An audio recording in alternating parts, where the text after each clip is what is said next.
Bank থেকে loan নিয়ে বাড়ি করা জায়েজ হবে কিনা? অসুস্থতার জন্য বাসায় কাজের বুয়া দিয়ে টয়লেট পরিষ্কার করালে কি কোনো গুনাহ হবে? বিদায় জানানোর সময় আমরা আল্লাহ হাফেজ বলে থাকি, এটা কি কুসংস্কার? এক্ষেত্রে বিদায় জানাতে কি বলা যেতে পারে? জিন দিয়ে চিকিৎসা করানো যাবে কিনা? অমুসলিম বাসার খাবার খাওয়া যাবে কিনা? জন্ম নিয়ন্ত্রণের বিধান কি? আমাদের এলাকায় অনেকে বলে মাগরিবের আজানের সময় কিছু খাওয়া ঠিক না, এটা ইসলামের দৃষ্টিতে কতটা সঠিক? দাড়ি কাটা ইমামের পেছনে নামাজ হবে কিনা? আশা করি উত্তরটা দিবেন। সুদের টাকা অমুসলিমের বিপদে সবের আশা ছাড়া দান করা যাবে কিনা? আমার শারীরিক অসুস্থতার কারণে আমি মা হতে পারছি না, এমন কোনো আমল আছে কিনা যার মাধ্যমে রোগ মুক্তির মাধ্যমে আমি মা হতে পারবো?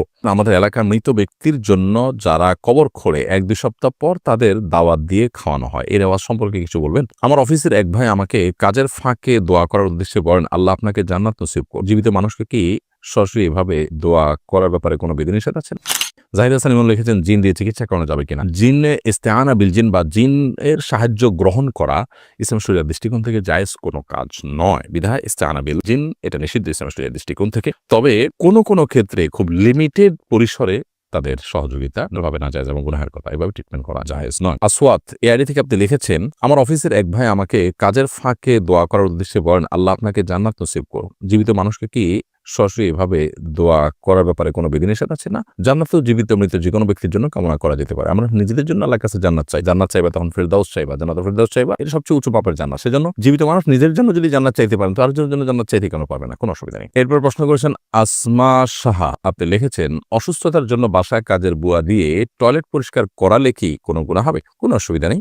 আপনার অসুস্থতার কারণে হোক অথবা অন্য কোনো কারণে হোক আপনার টয়লেট অন্য কাউকে দিয়ে পরিষ্কার করলে আপনার কোনো গুনাহ হবে বা আপনার ইবাদত বন্দেগীর কোনো অসুবিধা হবে বা আপনার বান্দার হক নষ্ট হবে এরকম না। তাকে ন্যায্য প্রাপ্য তাকে দিয়ে দিবেন, পাওনা তাকে দিয়ে দিবেন এবং পারিশ্রমিকের বিনিময়ে কাজ করাতে কোনো অসুবিধা নেই। আর রাশিদুল ইসলাম জীবন আপনি লিখেছেন, অমুসলিম বাসার খাবার খাওয়া যাবে কিনা? আমার প্রতিবেশী অমুসলিম তার বাসা থেকে মাঝে মধ্যে ফল পাঠান, সেটাকে খেতে পারবো? অমুসলিমরা তাদের বাসা থেকে ফল টল পাঠালে সেটা আপনি খেতে পারেন, কোনো অসুবিধা নেই। তাদের কোনো খাবার যদি আপনার জন্য পাঠানো হয় সেটা যদি হালাল হয় সেটা খেতে কোনো সমস্যা নেই। সাহাবায়ে কেরাম অমুসলিমদেরকে দাওয়াত করে খাইয়েছেন, তাদের বাসায়ও খেয়েছেন। নবী সাল্লাল্লাহু আলাইহি ওয়াসাল্লাম অমুসলিমদের দাওয়াত খেয়েছেন, বিধায় এটা মৌলিকভাবে হারাম করা বিষয় না। তাদেরকে অন্তর অঙ্গ বন্ধু হিসেবে গ্রহণ করা, তাদের বন্ধু হিসাবে গ্রহণ করে মুসলমানদের শত্রুতার জায়গা নিয়ে যাওয়া, এগুলো হলো নিষিদ্ধ। নিজুম নিশি আইডি থেকে আপনি লিখেছেন, আমাদের এলাকায় অনেকে বলে মাগরিবের আজানের সময় কিছু খাওয়া ঠিক না, এটা ইসলামের দৃষ্টিতে কতটা সঠিক? মাগরিবের আজানের সময় কোনো কিছু খাওয়া ঠিক না এরকম কোনো কথা কোরআন হাদিসে কোথাও বলা হয়নি, এটা একেবারেই কুসংস্কারের জন্য বিশ্বাস। দিন এবং রাত 24 ঘন্টার ভিতরে এমন কোনো সময় নেই যে সময়টাতে খাওয়ার ব্যাপারে শরীয়তের কোনো বিধিনিষেধ আরোপ করা হয়েছে যে এই সময় খাওয়া ঠিক না, এই সময় খাওয়া ভালো না। ঘুমের ব্যাপারে বলা হয়েছে মাগরিবের পরে ঘুমানো ভালো নয়, এশার আগে। নবী সাল্লাল্লাহু আলাইহি ওয়াসাল্লাম এই সময়ের ঘুমটাকে অপছন্দ করতেন, এটি এশার নামাজকে রিস্কের মধ্যে ফেলে দিতে পারে, সেটি ভিন্ন বিষয়। এর বাইরে মাগরিবের সময় খানা খাওয়া নিষেধ, পান করা নিষেধ, এরকম কোনো কথা কোনো দেশে বলা হয়। জামি ইসলাম শহীদ এআইডি থেকে আপনি লিখেছেন, জন্ম নিয়ন্ত্রণের বিধান কি? জন্ম নিয়ন্ত্রণ করার যদি প্রয়োজন হয়, কোনো ব্যক্তি এমন হন যে তিনি তার এই মুহূর্তে সন্তান নিতে গেলে তার স্ত্রীর জীবন হুমকির মধ্যে পড়বে বা সন্তান একটা আছে এই মুহূর্তে একটা সন্তান এলে তাকে লালন পালন করার মতো কোনো ব্যবস্থা নেই, কেউ নেই, তো এরকম পরিস্থিতিতে সাময়িক জন্ম নিয়ন্ত্রণ তিনি করতে পারেন। সেই সাময়িক জন্ম নিয়ন্ত্রণটা 2-4 বছরের জন্য হতে পারে, 10 বছরের জন্য হতে পারে, লম্বা সময়ের জন্য হতে পারে, কিন্তু স্থায়ী জন্ম নিয়ন্ত্রণ করা জায়েজ নাই।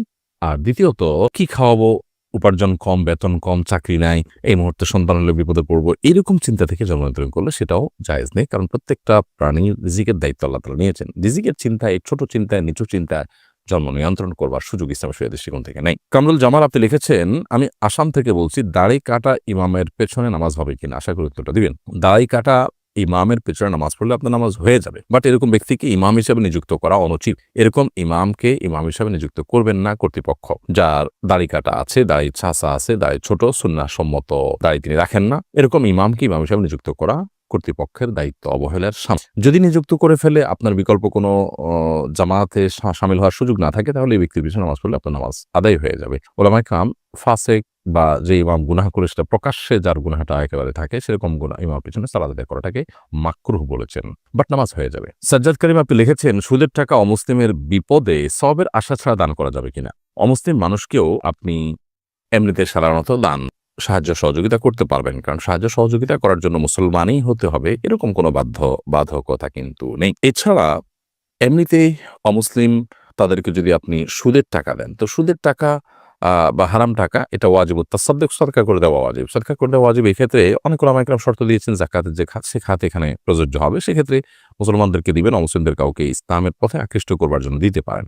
আর অনেক ওলামা একরাম অবশ্যই এটাকে ব্যাপকভাবে যে কোনো কল্যাণমূলক কাজে ব্যয় করার পারমিশন দিয়েছেন। যে কোনো কল্যাণমূলক কাজে আপনি ব্যয় করতে পারেন। নিশাত আপনি লিখেছেন, আমার শারীরিক অসুস্থতার কারণে আমি মা হতে পারছি না। এমন কোনো আমল আছে কিনা যার মাধ্যমে রোগ মুক্তির মাধ্যমে আমি মা হতে পারবো? দেখুন বোন, সব অসম্ভবকে সম্ভব করার জন্য আল্লাহ রাব্বুল আলামিনের কাছে কায়মনোবাক্যে চোখের পানি ফেলে দোয়া করতে থাকা উচিত অনবরত। বিশেষ করে দোয়া কবুলের সময়গুলোতে, ৫ ওয়াক্ত সালাতের পর, আসরের পর, তাহাজ্জুদের সময়, আরো বৃষ্টির সময় দোয়া কবুল হয়। এরকম দোয়া কবুলের জায়গাগুলোতে বিশেষভাবে দোয়া কবুলের ব্যাপারে সচেষ্ট থাকা উচিত। এর বাইরে আল্লাহর কাছে সাদাকা করা, দুরুদ এবং ইস্তেগফারের আমল করা, দোয়া ইউনুস করা এবং ইব্রাহিম সালাতুল্লাহ এবং জাকারিয়া সালাতুল্লাহ দুজন নবী আল্লাহ তাআলার বার্ধক্য বয়সে আল্লাহ তাআলার কাছে সন্তান পেয়েছেন যে দোয়া করে, সেই দোয়াগুলো আপনি করতে পারেন। রব্বি হাবলি মিনাস সলিহিন, রব্বি লা তাদারনি ফারদা ওয়া আনতা খায়রুল ওয়ারিসিন, এই দোয়াগুলো আপনি পড়তে পারেন এবং আল্লাহ তাআলার কাছে আপনি পরিপূর্ণ মনোনিবেশ করবেন। কিন্তু আপনার মানসিকভাবে প্রস্তুতি থাকা উচিত, যদি আল্লাহ তাআলা আমাকে সন্তান না দেন তাহলে এর মধ্যে আমার কল্যাণ আছে এবং সেটাকে আমি মেনে নেব মানসিকভাবে। সেই সদিচ্ছা আপনার থাকতে হবে। সাইফুর রহমান আপনি লিখেছেন, বিদায় জানানোর সময় আমরা আল্লাহ হাফেজ বলে থাকি, এটা কি কুসংস্কার? এক্ষেত্রে বিদায় জানাতে কি বলা যেতে পারে? বিদায় জানানোর সময় আমরা আল্লাহ হাফেজ বলি, অনেকে আল্লাহ হাফেজ বলি, অনেকে ফি আমানিল্লাহ বলি। আল্লাহ হাফেজ মানে আল্লাহ সংরক্ষণকারী, ফি আমানিল্লাহ মানে আল্লাহর নিরাপত্তা তুমি আছো, কোনো অসুবিধা নেই এগুলো বলাতে। তবে সুন্নাহ না এগুলো বলা জায়েজ, জাস্ট এটুকু। এগুলোকে সুন্নাহ মনে করা ভুল। সুন্নাহ হলো কাউকে বিদায়ের সময় আস্তাউদিআল্লাহ বলা। সংক্ষেপে যদি বলতে চান তাহলে শুধু আস্তাউদিআল্লাহ, অর্থাৎ তোমাকে আল্লাহ তাআলার হেফাজতে আমি অর্পণ করলাম।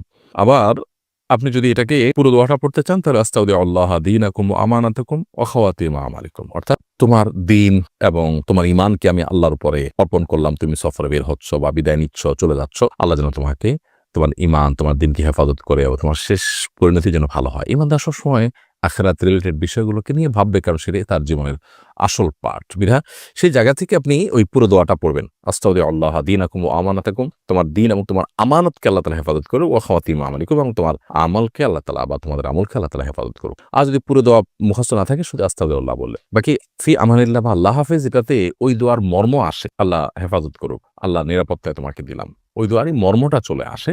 ফয়সাল আহমেদ আপনি লিখেছেন, ব্যাংক থেকে লোন নিয়ে বাড়ি করা জায়েজ হবে কিনা? ব্যাংক থেকে লোন নিয়ে যদি বাড়ি করেন তাহলে সেক্ষেত্রে সুদি লোন নিয়ে বাড়ি করলে সেটি অবশ্যই হারাম হবে। মানুষ বেঁচে থাকার জন্য মাথা গোজাবার একটা ঠাঁই থাকার দরকার আছে, কিন্তু হারাম উপার্জন করে কিংবা সুদভিত্তিক লোন নিয়ে বাড়ি করার কোনো প্রয়োজন নেই। একজন ইমানদার সুদকে সর্বতভাবে বর্জন করার চেষ্টা করবেন, সেটি যদি না করেন তাহলে তিনি গুনাহগার হবেন। অতএব শুধু লোন নিয়ে বাড়ি করা জায়েজ নয়। আপনি যদি শরিয়া ভিত্তিক লোন নিতে পারেন তাহলে তার পদ্ধতিটা এমন হতে পারে যে, যিনি আপনাকে লোন দিয়েছেন তিনি আল্লাহর জন্য দিয়েছেন, সাধারণত ব্যক্তি পর্যায়ে এটা হতে পারে, অথবা যিনি লোন দিয়েছেন বা যে প্রতিষ্ঠান লোন দিয়েছে তারা আপনাকে বাণিজ্যিকভাবে লাভবান হওয়ার জন্য লোন দিয়েছেন, তাহলে সেক্ষেত্রে তারা আপনাকে আপনার নির্মাণ সামগ্রী কিনে দিবেন, কিনে আপনার কাছে হস্তান্তর করবেন এবং সেক্ষেত্রে তারা অতিরিক্ত দাম ধরবেন, কিনে অতিরিক্ত দাম ধরে আপনার কাছে সেল করবেন এবং সেটা আপনি কিস্তিতে পরিশোধ করবেন। এভাবে জায়েজ হতে পারে, বাট নর্মালি এই প্র্যাকটিসটা ইসলামী ব্যাংকগুলো পর্যন্ত সঠিকভাবে করে না। যদি সঠিকভাবে করতে চায় বা করে, তার ইনশাআল্লাহ সেভাবে আপনি লোন নিয়ে বাড়ি করতে পারেন। রোকাইয়া আপনি লিখেছেন, আমাদের এলাকার মৃত ব্যক্তির জন্য যারা কবর খোঁড়ে 1-2 সপ্তাহ পর তাদের দাওয়াত দিয়ে খাওয়ানো হয়, এই রেওয়াজ সম্পর্কে কিছু বলবেন? মৃত ব্যক্তির জন্য যারা কবর খুঁড়বে, এটা তাদের চ্যারিটি হওয়া উচিত, সেবামূলক কাজ হওয়া উচিত, আল্লাহর জন্য হওয়া উচিত, এটা কোনো বিনিময় নেওয়া উচিত না। আর যদি কোনো প্রতিষ্ঠানের তরফ থেকে কাউকে আপনার শ্রমিক হিসাবে নিয়ে কাজ করানো হয় তাহলে সেক্ষেত্রে তিনি পারিশ্রমিক দেবেন, ভিন্ন কথা। বাট যিনি কাজ করবেন তিনি দায়িত্ব হিসাবে যখন কাজ করছেন সমাজের অংশ হিসাবে, তখন তিনি আল্লাহর জন্যই করবেন, কোনো বিনিময় দেওয়া উচিত না। অতএব তাদেরকে খাওয়ানোটা এক প্রকার বিনিময়, এর আওয়াজটা না হওয়া উচিত। এমনিতেই আপনি এলাকাতে যারা প্রিয়জনকে হারিয়েছেন তাদেরকে, অর্থাৎ যিনি মারা গেছেন তার জীবিত আত্মীয়-স্বজনকে এলাকাবাসী খাওয়ালো, তাদের পাশাপাশি আশপাশে এলাকাতে আরো কিছু লোককে খাওয়ালো, তারা সেটা ভিন্ন বিষয়। বাট এই কবর খোঁড়া মানুষকে খাওয়ানো একটা রেওয়াজে পরিণত হয়েছে, তাদেরকে এটা এক ধরনের পারিশ্রমিকের অংশ হিসাবেই দেওয়া হয়, এটা উচিত না। বরং কবর খোঁড়া কাজটা সমাজের গরিব মানুষ কেন, বিত্তবানদের মধ্য থেকে কেউ সেবামূলক অংশ হিসেবে করবে, সেবামূলক কাজের অংশ হিসেবে করবে। এবং মানুষ মারা যাওয়ার পর তার কবর দেওয়াটা কিন্তু ফরজে কিফায়া, সমাজের কেউ যদি না করে সবাই গুনাহগার হবে। বিধায় এটার জন্য উদ্যোগ নেওয়া উচিত এবং এটার কোনো বিনিময় গ্রহণ করার মানুষকে থাকা উচিত না।